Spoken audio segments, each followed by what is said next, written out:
somebody's on their way to Dubai. Too bad Trump fucked everything up over there in Iran, huh? Just ruined everything. Everybody's economy is all hurting because of his ass. Looks like America's gonna be his final bankruptcy. Oh well. I feel so bad for all of those people who had all of that intergenerational wealth, and now they're gonna lose most of it because of his ass. Screwing every goddamn. Hello, YouTube fam. How y'all doing? It's your Uncle Tim. This is Uncle Tim Rants and Reviews, the channel where I rant and I review. I'm your host, Uncle Tim. Now, a lot of people ask me, what was the purpose of the war in Iran? You know, the United States against Iran, Israel against Iran. It was to actually raise the prices of gas. Well, oil, basically. And when Iran blocked the Strait of Hormuz, shit got different. He threatened to blow up the whole damn country and make the people extinct. But you know what? Congress was like, and the Republicans said, oh no, don't do that shit. This shit may backfire because they may blow our shit up. And people like, they don't got missiles to go all the way up here. We got a lot of motherfuckers over here.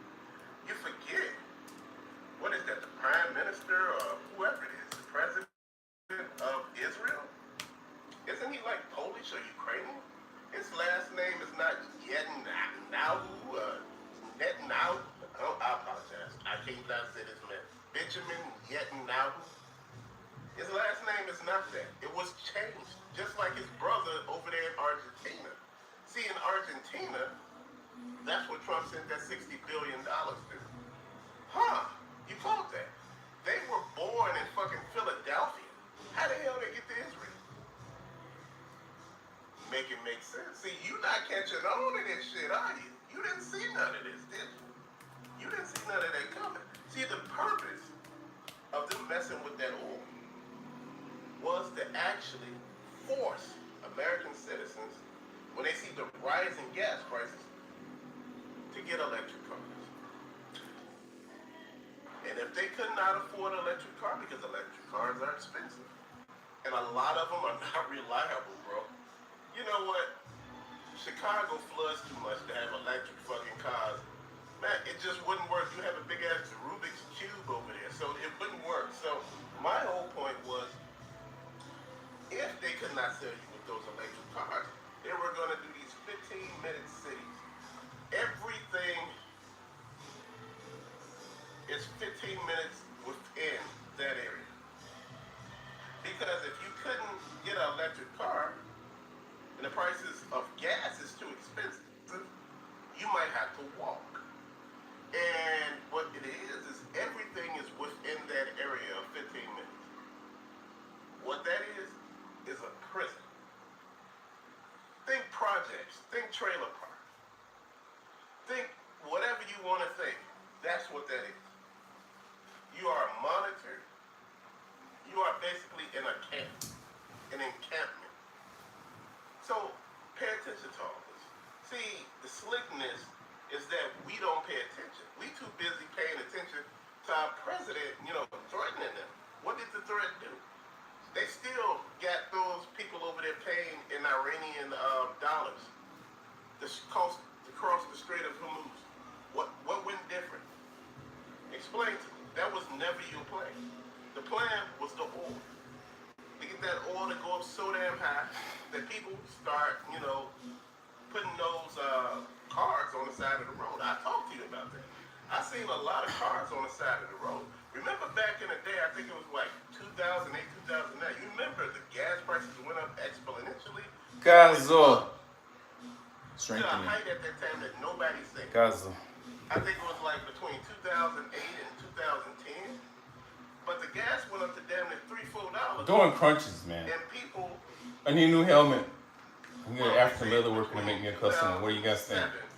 Should it be leather or hard plastic? This cost me $200. Yes, you are king.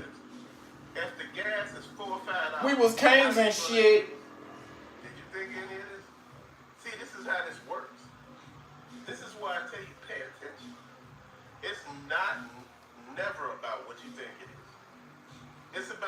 they can better control you. See, the thing is, jobs are slowly but surely disappearing.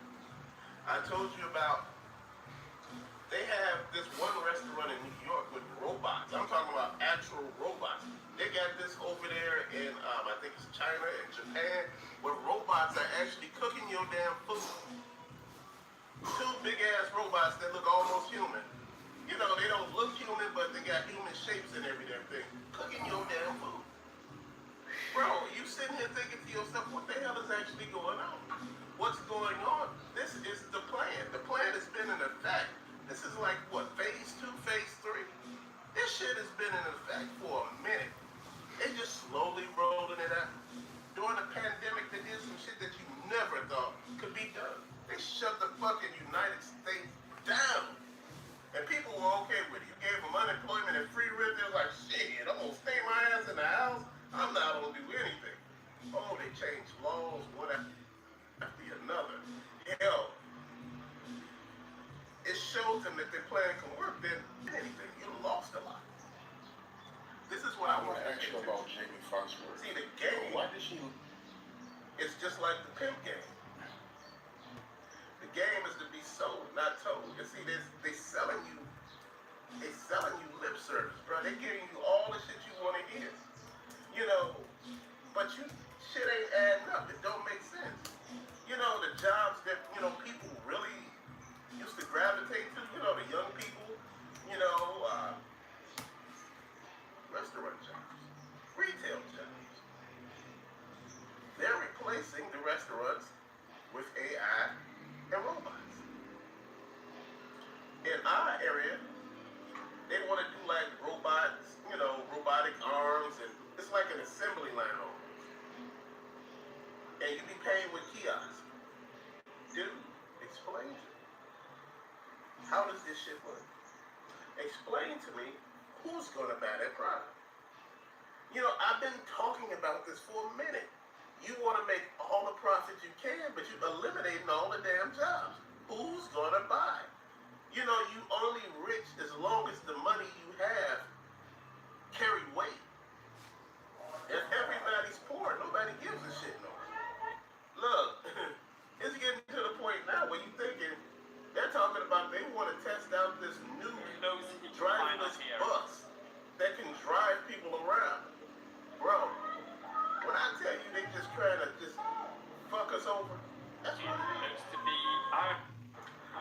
You know, people are leaving the country trying to escape and go somewhere else, but they're finding out. You know, a lot of people, you know, and I did something on this. A lot of people in Mexico was telling people, don't come move here. Stay where you at. It's not what you think it is. You know, they was like, oh, this area over there, and that area over there. It's like, that area is expensive, but still, you still gotta watch yourself.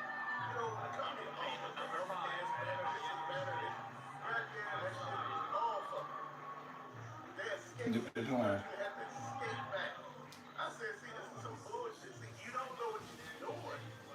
See, the thing is, you following emotions. You don't follow emotions. You gotta think about shit before you do it. See, these countries are not set up for you. Why? Because, see, you have the American way of thinking. See, Americans want. We expect. We're entitled. We feel we shouldn't have to do shit to get something. That's what I'm talking about, because I see it all in there. I have people, you know, people everywhere just acting a fucking fool. They want everything for free. I was telling the guy, I said, man, he said, how much you pay for this? And I told him, oh, man, you should be telling me what they get them out free. I said, shit, I don't know what they get them out free. I said, if you find out, let me know. Okay, I'm telling you, I bought these, so shit, I know nobody ain't get it to me for free. What are we doing here? I'm explaining this shit to a whole grown-ass man. Dude, I'm sitting here. Guy said he was interviewing some people for a job. He said, man, I got 20 interviews today for this one position. 20.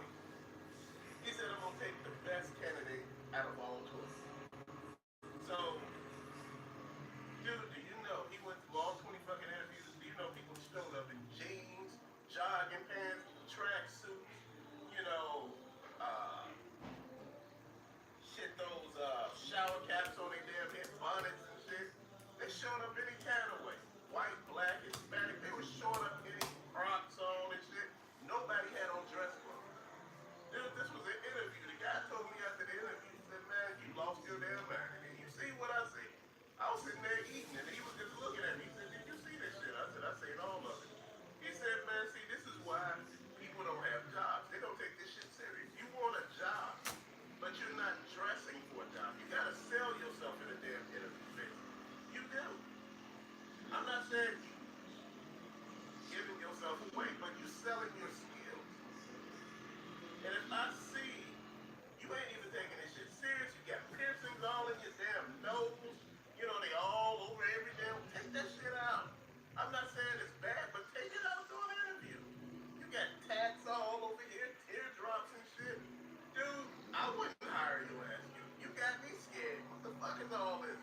I'm not talking down on anybody, but come on, man. You gotta know what the fuck you're doing.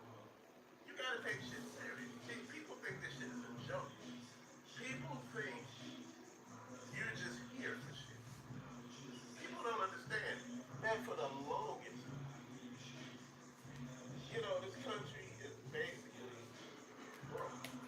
This country, people like this country ain't broke. They got all kind of money.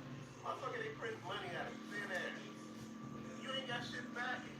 Dude, if today we stop using money recognized, shit'll be different. Dude, if people stop paying their bills right now, shit'll fall apart. Because see, their society is based on people paying bills. And people being scared enough to, conform to the system. Conform to the system. But people tired now. People are so damn angry because shit ain't working out right. You looking around, you like, man, I done paid all this damn money, ain't got shit to show for it. I'm asking people for money. I'm trying to pay my rent and shit. I'm listening to people tell me this, and I'm like, man, I hear you, bro, I hear you. Do you really hear me, man? Because it don't sound like you got problems. Motherfucker, this ain't a competition. We don't have the same damn problems, but your problems are your problems, and mine are mine. Dude, I'm not here to fix your problems. That's your job. Dude, this is what's going on. All that entitlement. People want you to fix their shit for them. You was there fucking it up by yourself, but you want me to come along and fix your problem. Hell no. What are we doing? Make it make sense. Read the damn room. Read the room. Make it make sense, bro. Again, we're working our ass off out here, man. Like I told people, I said, shit, we should be doing 6 hours a day. We should be doing 6 hours, 5 days a week, bro. That should have been the work week, 30 hours. Not no damn 40. Killing people, bro. And you talking about, man, see, I want to do 75. Working 6, 7 days. How? After a while, people stop working. When you working people too much, dude, I was a manager in retail. I worked 30 days straight. And most of those days, I was doing 10 and 12 hours. No 8-hour days, 10 and 12 hours. Opening and closing, opening and closing. I open one shift, then the next time I do it, I close that shift, open the next morning, close. It was just too damn much. And that's the shit people are not getting. When you're working somebody that damn hard, productivity goes out the window because shit, their mind, they're tired, they're stressed. The first thing they're thinking about is quitting and going somewhere else.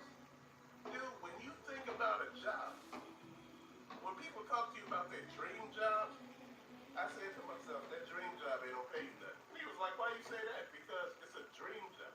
Most dream jobs, they give you that euphoric feeling. They get that dopamine, but they don't pay bills most of the time. Okay, I get it. Some dogs will make money, some don't make nothing. Dude, I hear people sit there and tell me about degrees and all of this stuff. Man, if your degree in bowling, don't look for it to pay off. Bro, I'm saying, nowadays you gotta really look there. And my thing is, man, if we have financial literacy, them teaching us about financial literacy, bro, I say it over and over again. You teaching us about LGBTQ community shit, you teaching us about sex ed now, you teaching us about every damn thing. Back when I was little, they didn't teach us about none of this. You want yogurt? Sure. But yet instead, when a parent trying to discipline their child, you want to step in and tell them, you know what, that's child abuse. That ain't child abuse, that's discipline. This is what a lot of these kids are lacking, discipline. Ain't no fucking time out at work. Sometimes you gotta whoop that ass. It makes you a better person sometimes. You be like, man, I don't want to get my ass whooped. Like I told you once, man, I did something wrong. Man, He's a dog. a friend seen me in the street somewhere. I was out of He's a dog. and I disrespected my Wow, that was quick. Here. Thanks, Maghreba. Thanks, dear. The great Nyambose. Yeah, that one. Do you want a piece of chocolate? Nyambose. No, dear, that's too much. Oh, ain't no such thing as too much Nyambose. For you, my king. Definitely. Definitely. There's water on this. There's water on this.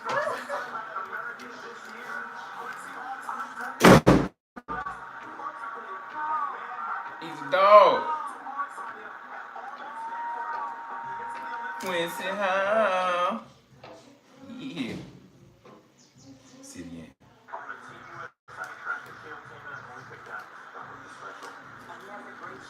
Watch me eat yogurt.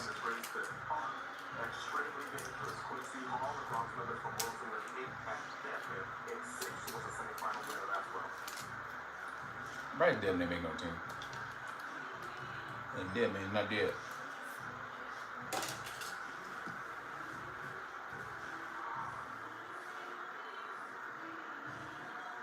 Kicking El Sharpton to barbecue.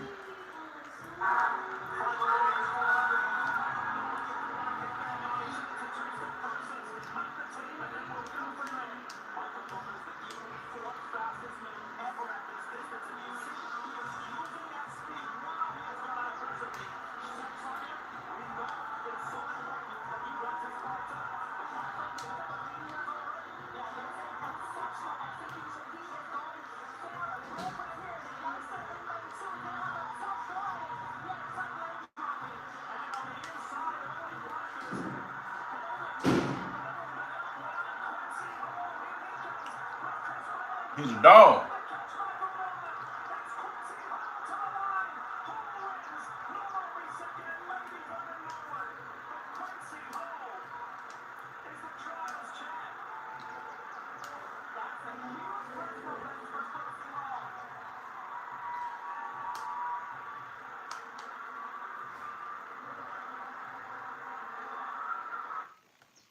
He's a dog.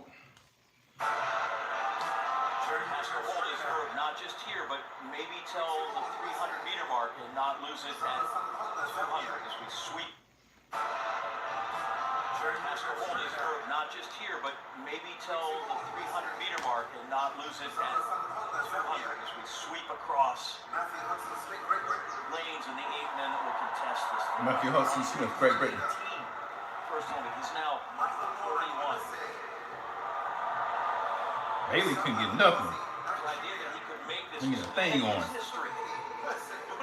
How much more can you make? And there's Chris Bailey. So, listen, it's hard to miscount one, and that's what we have here. One lap and one chance. It is a singular moment and a singular circuit around to claim the Olympic gold medal. Here it is in Paris, the men's 400-meter final. Glenn goes off. The hush is gone. Voices raised. Off they go. There's Bailey left behind in 2. Richards running really hard, way out there in lane 9. Those are the middlemen. Conga is running well. Ronnie James. Juddy Lee Chance. He's no bad knee curve. Really running as they hit the bend. Conga is falling behind now. Hudson Smith. Hudson Smith's going to come off the turn. Michael Norman is nowhere to be found. Dream Richards, Quincy Hall, laboring, and it is Matthew Hudson Smith coming hard as Richards. Here is a closing burst by Quincy Hall at the tape. Hall is going to get it in 43-40. Quincy Hall, for the life of me, all arms and legs. Quincy. And Matthew Hudson Smith was there, over the place. And Matthew Hudson Smith was there. Thought he had it.